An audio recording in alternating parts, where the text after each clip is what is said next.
Hello friends, welcome back to my channel SRK drama explain. Friends, ये video मैं लोगों के एंटरटेनमेंट के लिए बनाती हूँ, so please watch full, share, subscribe and like this video.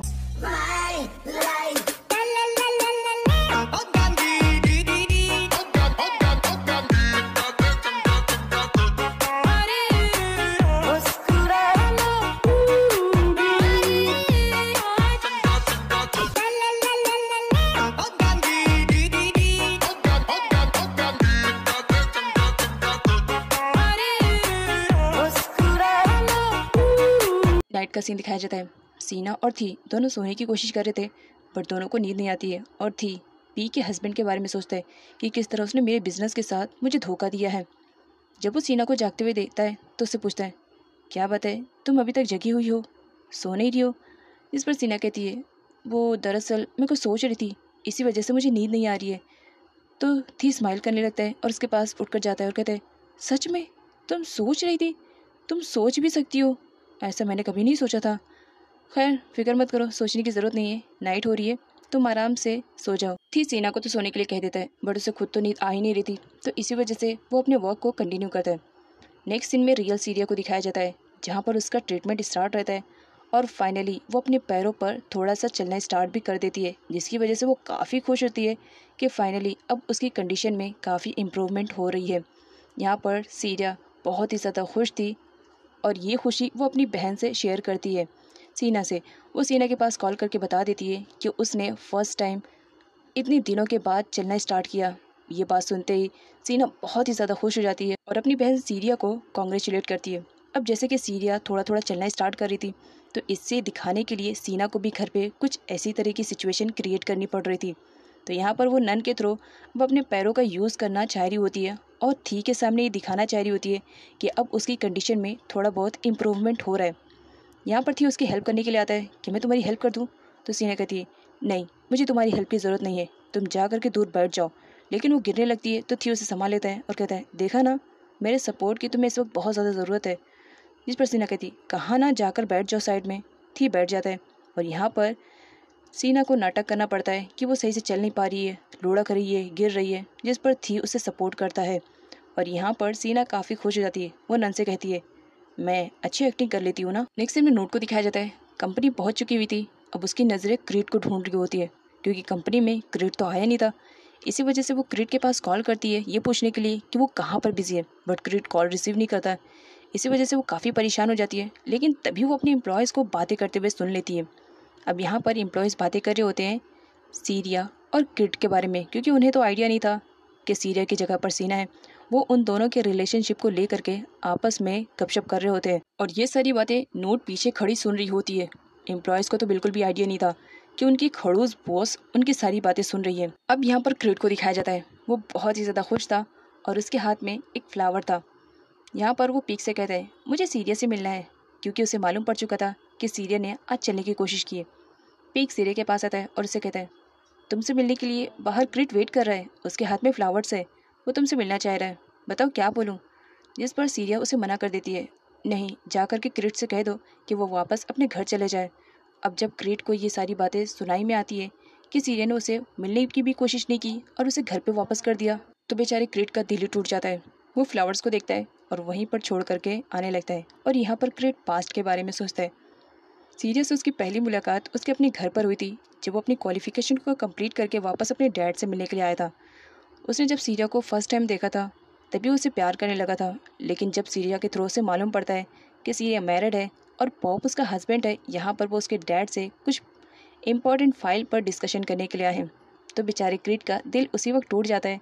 लेकिन फिर से वो अपने दिल को संभाल लेता है कि सीरिया की ऑलरेडी शादी हो गई है पॉप के साथ, तो इसी वजह से वो अपने आप को पीछे हटा लेता है। लेकिन अब पॉप भी इस दुनिया में नहीं था, तो उसकी फीलिंग्स दोबारा जग चुकी थी और सीरिया के ऐसे करने पर वो काफ़ी उदास भी था। अब यहाँ पर सीरिया को दिखाया जाता है, उसे भी क्रीड के साथ ऐसा करके काफ़ी बुरा लग रहा था। आंट उससे पूछती है, क्या बात है सीरिया, तुमने ऐसा क्यों किया, तुम क्रीड से मिलने के लिए क्यों नहीं गई, आखिर बात क्या है, तुम मुझे तो बता सकती हो ना। जिस पर सीरिया उन्हें कहती है, बस इस वजह से क्योंकि मैं पॉप की वाइफ हूँ, मैं आज भी अपने आप को पॉप की वाइफ समझती हूँ और मैं चाहती हूँ कि मुझ में और क्रीड में डिस्टेंस रहे, यही हमारे लिए बेटर रहेगा। जब वो बाहर आती है तो प्लांट उसे वहीं पर मिलता है। वो उसे ले लेती है और डिसाइड नहीं कर पा रही थी कि वो उसे अपने पास रखे या न रखे, लेकिन फाइनली वो उसे अपने पास रखना पसंद करती है, क्योंकि जो कुछ भी हो क्रीड की रिस्पेक्ट वो बहुत ही ज़्यादा कर रही थी। और पता नहीं उसे क्या हो गया था जो इस तरह वो क्रीड से अपने आप को दूर कर रही होती है। क्रीड बेचारा काफ़ी अपसेट और उदास होकर के जब अपने घर वापस आता है तो फ़ोन चेक करता है, तो उसमें नोट के बहुत सारे मैसेजेस एंड कॉल रहते हैं, जिन्हें देख करके वो परेशान हो जाता है और कॉल बैक करता है। तब उसका कॉल कोई और रिसीव करता है और वो परेशान था कि नोट के कॉल पर कोई और क्यों बात कर रहा है, और इसे मालूम पड़ता है कि नोट एक बार में आई हुई है और वो काफ़ी ड्रिंक कर चुकी है। तो क्रिट वहाँ पर जाता है और देख कर के शॉक्ड, क्योंकि नोट बहुत ही ज़्यादा ड्रिंक कर चुकी थी। क्रिट नोट की बहुत ज़्यादा रिस्पेक्ट करता था बिकॉज वो उसकी बॉस थी, लेकिन उसे बिल्कुल भी आइडिया नहीं था कि उसके बॉस के दिल में उसके लिए फीलिंग्स जग गई है। तो इसी वजह से वो जाता है और उसे कहता है, तुम यहाँ पर इतना ज़्यादा ड्रिंक करके क्यों रखी हो, क्या बात है, चलो घर चलो, मैं तुम्हें ड्रॉप कर दूंगा। जिस पर नोट उसे कहती है, तुम्हें मेरी इतनी ज़्यादा फिक्र क्यों हो रही है, हर कोई मुझे छोड़ कर जा रहा है, हर कोई मुझसे नफरत कर रहा है, इवन मेरी अपनी सिस्टर मुझसे इतनी ज़्यादा नफरत करती है कि मेरी कही हुई बातें उसे बहुत ही ज़्यादा कड़वी लगती है। दुनिया में कोई भी ऐसा पर्सन नहीं है जो मुझसे प्यार करता है, बस एक तुम हो जो मेरी कितनी ज़्यादा केयरिंग करते हो। तुम ऐसे क्यों हो, तुम भी लोगों की तरह मुझसे नफरत करो। जिस पर क्रिट कहता है, मैं अच्छा हूँ, शायद इसी वजह से मैं किसी के साथ बुरा नहीं कर सकता हूँ। चलो, तुम बहुत ही ज़्यादा ड्रिंक कर चुकी हो, मैं तुम्हें घर पर ड्रॉप कर दूँ, तुम्हारी कंडीशन भी नहीं है कि तुम ड्राइव करके खुद जा सको। लेकिन नोट तो ज़िद पर अड़ जाती है, नहीं जाऊँगी मतलब नहीं जाऊँगी, जब तक कि तुम मुझे रीज़न नहीं बताओगे कि आखिर तुम मेरी इतनी ज़्यादा केयरिंग क्यों करते हो। तुम्हारी इस केयरिंग से तुम्हें आइडिया भी नहीं होगा कि मेरे दिल में तुम्हारे लिए क्या फीलिंग्स आ गई हैं। क्रिड भी ये सारी बातें सुन करके शौक था कि नोट क्या कह रही है। यहाँ पर नोट ड्रिंक कर चुकी थी, इसी वजह से वो काफ़ी नशे में रहती है और सडनली क्रिड को किस कर लेती है, और इन सब से क्रिड भी काफ़ी शॉक्ड में रहता है कि ये हो क्या रहा है। लेकिन इतना सब कुछ होने के बाद भी क्रिड नोट को सेफली उसके घर पर ड्रॉप करता है और उसे उसके बेड पर भी सुला देता है। और जाने से पहले वो दारिका से कहता है, अपनी बहन नोट का ख्याल रखो, इस वक्त उसे तुम्हारे सपोर्ट की सबसे ज़्यादा ज़रूरत है। जिस पर धारिका कहती है, तुम फिक्र मत करो, मैं मेरी बहन नोट को अच्छी तरीके से हैंडल कर लूँगी। नेक्स्ट मॉर्निंग कंपनी में नोट और क्रिट दोनों की एक बार फिर से मुलाकात हो जाती है, और यहाँ पर नोट को भी सब कुछ मालूम था कि उसने किस तरह रात में क्रिट को किस किया और अपनी फीलिंग्स को कन्विंस किया। इसी वजह से वो भी कुछ बोल नहीं पा रही होती है क्रिट के सामने। क्रिट देखता है कि लिफ्ट आने में टाइम लग रही है और उसके सामने नोट है और वो कुछ बोलने की कोशिश करिए, तो सडनली वो इस चर्च से जाने का डिसाइड कर लेता है, जिसकी वजह से नोट भी काफ़ी अपसेट हो जाती है। क्या मैंने गलत किया। सीना और थी एक दूसरे से बातें कर रहे होते हैं। क्रिट की एंट्री होती है। क्रिट थी से कहता है, सॉरी तुम्हें डिस्टर्ब तो नहीं करना चाह रहा था, लेकिन इस वक्त सीरिया को हॉस्पिटल लेकर जाना है, उसके फिजियोथेरेपिस्ट के पास। यहाँ पर थी को काफ़ी जेलसी हो रही होती है कि वो क्रिट सीरिया को लेकर जाएगा। इसी वजह से वो डिसाइड करता है, कोई बात नहीं, तुम्हें आज फिजियोथेरेपिस्ट के पास मैं लेकर जाऊँगा। वो कॉल पर किसी से बात कर रहा होता है, तभी वहाँ पर एक बाइकर की एंट्री होती है जो कि सीना पर शूट करने वाला रहता है।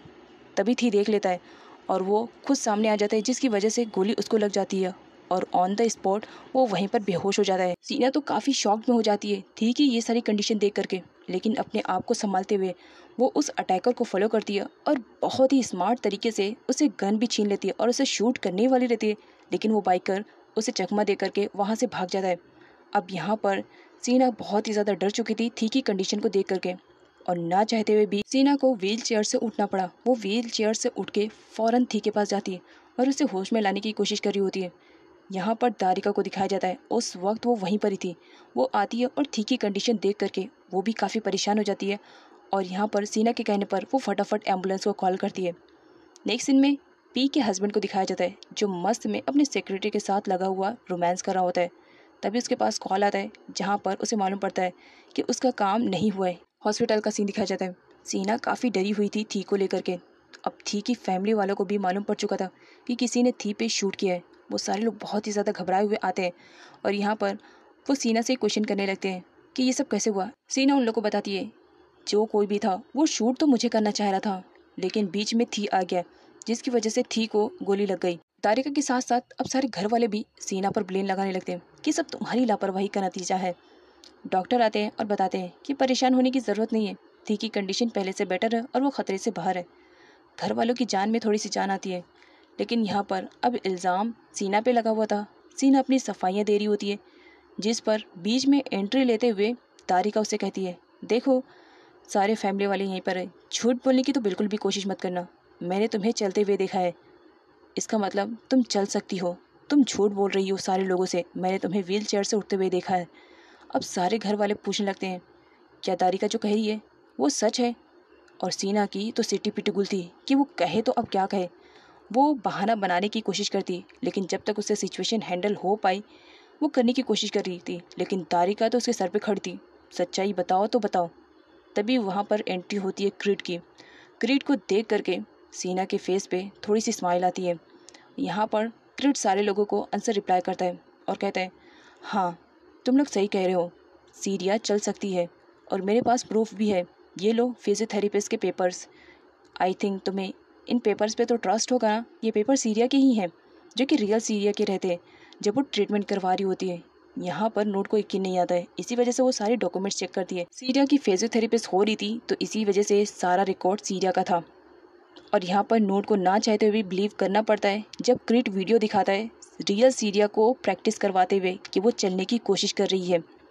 और यहाँ पर सीना बड़े ही स्मार्ट तरीके से क्रीड की हेल्प से आराम से बच जाती है और उसे कोई आंसर भी रिप्लाई नहीं करना पड़ता है। और दारिका का मुंह भी बंद रहता है और साथ में सारे परिवार वालों का। क्रीड सीना को वहाँ से लेकर जाता है और उसे पूछता है, ये सब कैसे हो गया? अगर सही टाइम पर मैं आकर के तुम्हारी हेल्प नहीं करता तो शायद आज तुम्हारा राज सारे घर वालों के सामने आ जाता है।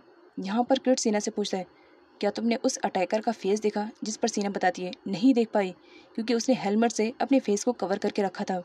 लेकिन फिक्र मत करो, ये सब जिसने भी किया है ना, छोड़ूंगी नहीं मैं उसे। जिस पर क्रीड उसे समझाता है कि अभी तुम काम डाउन रहो। यहाँ पर पीक के हस्बैंड को दिखाया जाता है। जब उसे मालूम पड़ता है कि थी पर अटैक किया गया और इस वक्त वो हॉस्पिटल में एडमिट है, तो वो उससे मिलने के लिए आता है और अपनी वाइफ से कहता है, मैं आना तो बहुत पहले चाह रहा था लेकिन इंपॉर्टेंट मीटिंग में बहुत ज़्यादा फंस गया था, इसी वजह से नहीं आ पाया। अब वो अपनी वाइफ से पूछने लगता है, क्या उन अटैकर को अरेस्ट कर लिया गया जिन्होंने थी पर शूट करने की कोशिश की? जिस पर उसकी वाइफ बता देती है, अभी तक वो बंदा मिला नहीं है लेकिन पुलिस उसे ढूंढ रही है, बहुत जल्द मिल जाएगा। और यहाँ पर सीना की एंट्री होती है। सीना को अच्छे से मालूम था कि हो ना हो इसके पीछे ज़रूर पी के हस्बैंड का ही हाथ है। तो सीना उसे कहती है, फिक्र मत करो, जिसने भी ये किया है उसे तो मैं बहुत जल्द ढूंढ लूँगी।